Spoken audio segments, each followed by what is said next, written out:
대한 것도 매집이 되어 있으면 어떤 식으로든 귀에 걸어요. 러시아에서 뭐 그런 말을 누가 할 줄 미리 알았을까요? 아니죠. 어떤 식으로든 귀에 걸면 귀걸이가 되는 거고 코에 걸면 코걸이가 되는 거예요. 여러분들은 앞으로 이렇게 될 거다 저렇게 될 거다라는 식으로 바라보지 마시고요. 차트에서 매집이 되어 있는 걸 찾는 게 훨씬 더 빨라요. 그리고 세력이 매집이 어떤 식으로 되어 있든 매집만 되어 있다라면 반드시 갈 수밖에 없고, 그리고 그 세력이 매집이 되어 있는 차트들이 골파기가 나왔다.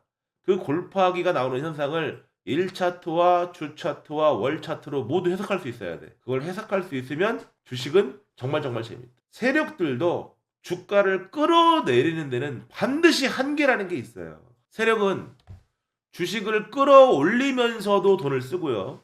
주식을 끌어내리면서도 돈을 써요. 주식을 올릴 때 이렇게 급등을 한번 시킬 거 아니에요. 주가를 급등시킨다는 것은 어떤 이유가 분명히 있을 거예요. 주가를 급등시킬 때 필요한 게 뭘까요?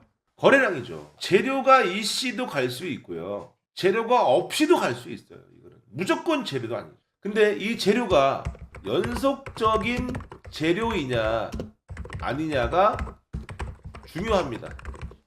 예를 들어서 로봇 테마는 거래량도 들어왔고 뉴스도 터졌고 재료도 있지만 연속성도 있죠. 주가를 끌어올릴 때 반드시 돈이라는 게 필요해요. 그러면 이런 곳곳에 개미들이 달라붙어요. 다 붙게 돼 있어요. 이런데. 그럼 이렇게 달라붙었던 개미들을 떨궈내야 되는 작업이 필요합니다. 왜냐하면 세력들도 돈이라는 거는 반드시 한계라는 게 있기 때문에 지속적으로 올릴 수가 없어. 계속 돈이 필요하니까. 그러면 개미들 따라붙은 놈들 계속 수익 실현을 주면서 올려야 되니까 그 물량을 다 받아내야 돼요. 그러니까 일정 부분 주가를 끌어올렸다라면 주가를 반드시 끌어내려야 됩니다. 그러면 세력이 가진 돈이 예를 들어서 1000억이라고 할게요. 첫 파동 때 300억을 투입했다면 나머지 700억을 어떻게 해서 먹으면서 주가를 끌어내리고 그들의 평균 단가마저도 내리는가. 여기에 대해서 제가 설명을 한번 해볼게요. 주가를 이렇게 이제 끌어내리겠죠. 세력들이. 내릴 때 파동을 줄 때 전고점을 넘어가는 이런 파동을 주면 될까요? 안 될까요? 절대 안 됩니다. 전고점을 넘어가는 파동은 가급적 주면 된다 안 된다? 안 된다라는 거예요. 주가를 이렇게 끌어내려는 과정 속에서 자 5일선이 따라서 이렇게 급등할 거죠. 그죠? 따라서 5일선이 이렇게 급등을 할 거고 떨어지면 5일선이 이렇게 깨지고 내려올 거고 그죠? 그리고 그 다음에 있는 선이 며칠 선이에요? 21선. 21선이 따라 올라가다 21선 맞아도 깨지고 내려올 거예요. 내려올 때 5일선이 21선을 데드크로스를 낼 거고 이렇게 그죠? 그 다음에 또 따라오는 게 며칠 선이에요? 그 다음에 따라올 거 61선. 61선 따라 올라가다가 이렇게 마찬가지로 데드크로스 날 거예요. 그죠? 이렇게 날 거예요. 그리고 또 따라오는 게 뭐예요? 121선. 그리고 또 241선 맞아도 따라 올라오면서도 이렇게 날 거예요. 그러니까 이런 선들을 모조리 깨버린다. 그러면 잘 들어요. 자, 지금부터 이제 가장 중요한 얘기인데 앞에서 만들었던 이런 큰 파동을 만들 때 300억을 투여했다고 했죠. 300억. 그러면 이 자리가 5,000원이라고 가정을 하고요. 이 자리가 10,000원이라고 가정을 할게요. 세력이 5,000원부터 10,000원까지 끌어올린 거예요. 그러면 이 평균 중간 값은 약 7,500원 나오겠죠. 그럼 7,500원보다 세력이 위에서 좀 더 많이 샀을 수도 있고 밑에서 좀 더 많이 샀을 수도 있을 거예요. 근데 평균 값인 7,500원 정도를 잡을게요. 이것이 재료가 강하거나 좋다라면 위에서 더 많이 잡아서 평균 단가는 더 올라갈 수도 있을 거예요. 자, 그런데 세력들은 여기서 물량을 더 잡기 위해서 그냥 더 올리는 것이 아니라 어떻게 세력들이 따라잡은 물량을 밑에서 잡느냐를 제가 알려드릴 거예요. 이런 시나리오를 지속적으로 받아보시려면 구독, 좋아요, 알람 설정까지 해주시는 센스. 이렇게 5일선 깨지고 21선 깨지고 61선 깨질 때까지는 세력들이 처음에 300억을 매집했던 물량을 오히려 뺏깁니다. 50억, 60억, 70억, 80억 이렇게 뺏겨요 물량을. 왜? 개미들도 급등한 다음에 5일선이 깨지면 20일선이 깨지면 반등이 나온다라는 어디서 들은 것 많아가지고 이럴 때 추가 매수를 합니다. 추가 매수. 추가 매수. 그러다가 62평이 깨지게 되면 이제부터 여기서 뭐가 나와요? 일부 손절이 나와요. 일부 손절. 그리고 120평 깨지면 이 손절이 또 나오죠. 손절. 그리고 이제 241선마저 딱 깨버리면 야이 소리가 나오죠.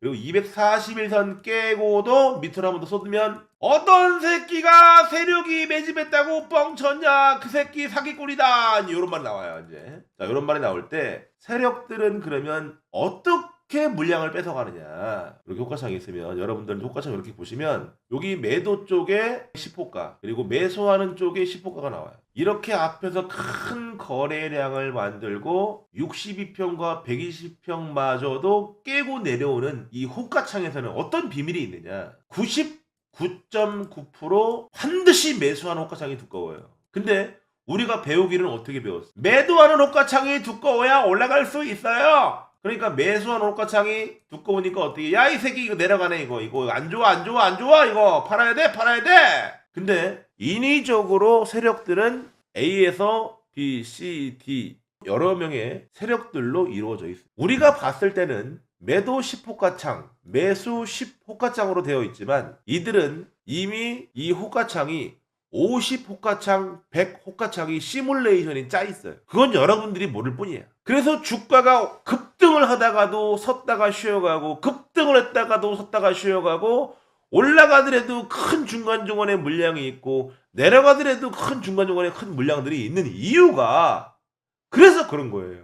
이런 기본적인 걸 이해해야 됩니다. 자 그러면 자 주가를 끄집어 내릴 수 있다는 것은 반드시 그 주식을 내가 들고 있다는 얘기야. 주식을 들고 있지 않으면 절대 그 주식을 급락시킬 수 없어. 아예 끝나서도 급락을 시킬 수도 있지만 인위적으로도 급락을 시킬 수 있다는 얘기예요. 여기서 중요한 거 첫 번째 300억을 들이면서 큰 시세를 만들면서 급등을 시켰다가 이렇다 할 파동 없이 급락을 시킬 때 62평, 120평 그리고 242평마저도 깨질 때 호가창에서 나타나는 건 뭐라고? 반드시 매수 호가창이 두꺼운데 A는 뭐예요? A는 야 너 매도 호가창에다가 두껍게 딱 걸어. 아 네 형님 알겠습니다. 개인들 무섭게 그냥 매도 2호가창에다가 딱 걸어 그냥 딱 걸어 10만 주 걸어. 그러면 개미들은 이걸 보고 아이씨 봐 이거 못 가겠네. 그럼 어떻게 해? 개미들은 요 밑에다가 딱 매도 1호가에다 팔거나 아니면 매수 1호가에다 딱 던져버려요. 이렇게 던져버려. 에이 틀렸어 던져요. 이렇게 던지는 작업을 걸치면서 주가를 끌어내리는데 개의치 않을 때는 어떻게 해요? 이 10만 주 걸어놨던 A가 이 B가 작업해놓은 이 물량들에게 일부러 쏟아붓습니다. 인위적으로. 만주, 2만주, 3만주 인위적으로 쏟아부어요. 세력들이 걸어놓은 자리에다가 개미들도 같이 걸어올 수 있었겠죠. 그죠? 그죠? 그들 물량도 분명히 있을 거예요. 아예 없을 수는 없어요. 자, 그런데 A가 B가 걸어놓은 데다가 매도를 하게 되면 아니 그러면 가지고 있는 물량 뺏기는 거잖아요. 그죠? 일부는 뺏긴다고 했어요. 허나 61선, 121선마저도 깨고 내려오면 그 5일선, 21선, 61선에서 뺏겼던 물량을 다시 흡수하기 시작합니다. 훨씬 더 낮은 가격에서. 왜? 이들이 손실 구간이 커지거든요. 5일선, 21선에 매수한 사람들이 60일, 120선에 깨지게 되면 손실이 최소한 20% 이상씩 30% 깨지기 시작을 해요. 그때 인위적으로 매수가창에다가 물량을 대놓은 데다가 즉 그놈들이 물량 대놓은 데다가 그놈들이 쏟아 부으니까 물량의 변화가 생기지 않으면서 가격은 끌어내릴 수 있어. 오, 그런 비밀이 있었구나. 이게 중요한 겁니다. 이걸 모르면 세력을 이길 수가 없어. 그러면 그때 나타나는 현상, 차트에서 보여지는 모습, 파동, 이격, 거래량 등등등등등등 이런 것들을 내가 알아야 돼. 그래서 241선마저도 깨지고 내려가게 되면 뭐가 벌어지냐면 투매라는 게 벌어져요. 투매. 이러면서 개인들의 이제 들고 있는 비중의 씨가 마를 때 어떠한 현상이 벌어지냐면 바로 여기서 벌어지는 현상이 있습니다. 이 상대성 거래량이 존재한다라면 이 상대성 거래량이라는 게 뭐냐면 앞에서 300억을 투입하기 전에 잔잔했던 거래량만큼 거래가 현저하게 안 나와야 돼. 그러면 이제 바닥이 드러났다는 얘기야. 이 바닥이 드러난 상태에서는 이빠이 밀려봐야 마이너스 20에서 마이너스 30이에요. 더 이상 안 밀려.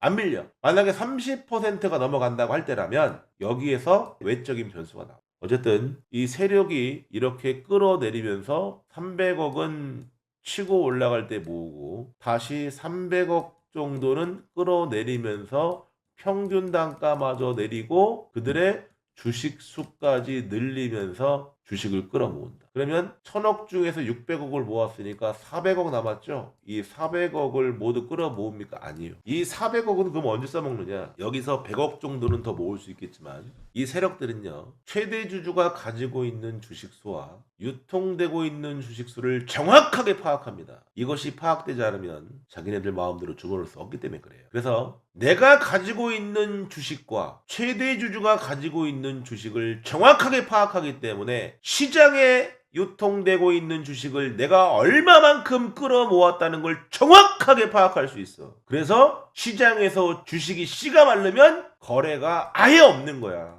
이걸 알아야 돼. 그런 다음에 나머지 돈으로 뭐 하는 거야? 나머지 200, 300, 400억으로 이 펌핑을 만드는 거예요. 이왕이면 유통 주식은 적고 상장 주식은 적고 최대 주주가 물량이 많아야 되며 주무르기 편하고 그 최대 주주와 세력은 너무너무 잘 알고 있다라는 거. 여기서 말하는 건 품절주가 아니에요.